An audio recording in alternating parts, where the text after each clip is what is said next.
In this video, I show how to create answer sheets for a class of students I already set up in Paperscorer in the previous video. I'll create answer sheets that require students to fill in an identifier number that I supplied them prior to the exam or quiz so that Paperscorer can grade their attempt.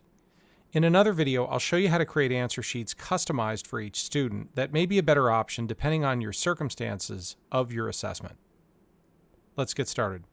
Now here I have two classes, one of which has 3 students. Now that I've set this up, I can create as many assessments for this class as I want without having to recreate this class or upload those students again. Using the Assessments navigation link on the left, I'll jump over to the screen where I actually create the answer sheets. I have an assignment here already that I created previously, and that shows you what it'll look like after it's created. What to expect listed on the assessments page. In this case, let's add a new assessment.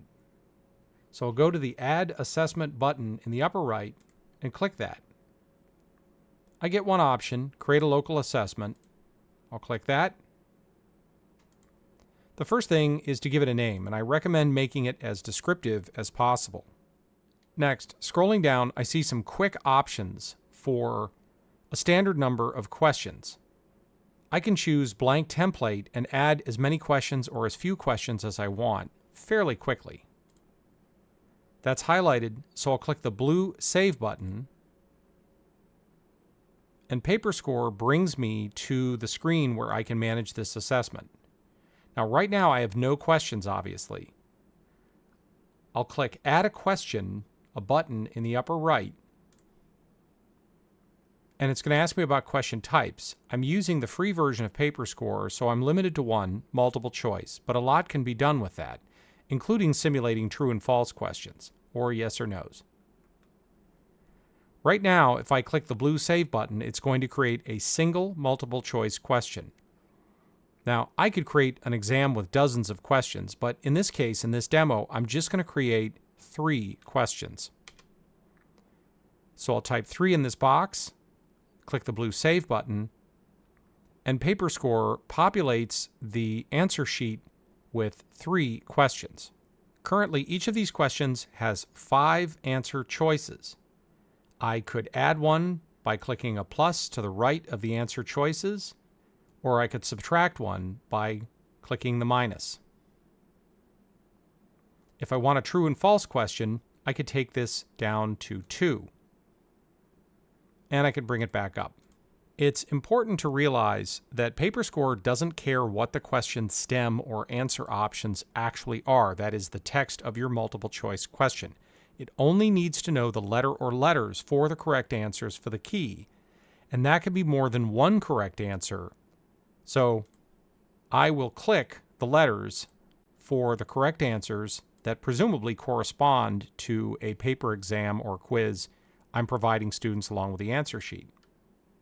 If I found I needed to add a question after all, I could do that. There's an Add a Question button in the upper right. And that takes me through this familiar screen and adds the question. Paperscorer is auto-saving this key, so I don't need to click a Save button anywhere.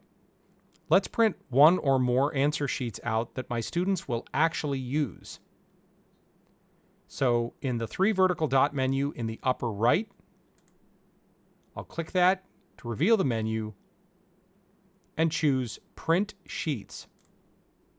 Now on this screen, I'm going to demonstrate how to create a standard answer sheet for all students that will require them to bubble in an identifier number that I supply them. That number is the number in the identifier column of the CSV file I uploaded to create the class and enroll the students at the Paperscorer side. See our previous video for details for that number. And you can supply that list of numbers to students perhaps in a D2L page. Now, I'll create Generate Scan Sheets if I haven't already, and that's going to create a digital version of the paper answer sheet for the students.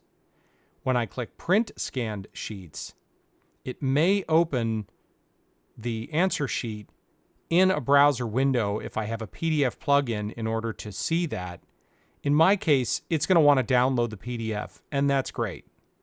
I click Save, and it downloads.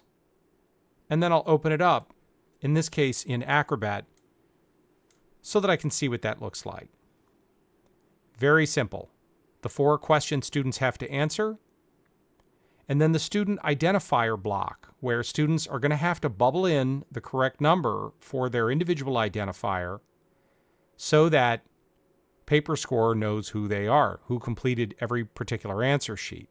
And of course, you should tell students also to write their names so you can identify at a glance which student's answer sheet you're looking at after they've handed them in. Incidentally, at the bottom, these codes tell Paperscorer which assessment this is. So when it grades it, it's going to know where to put the score.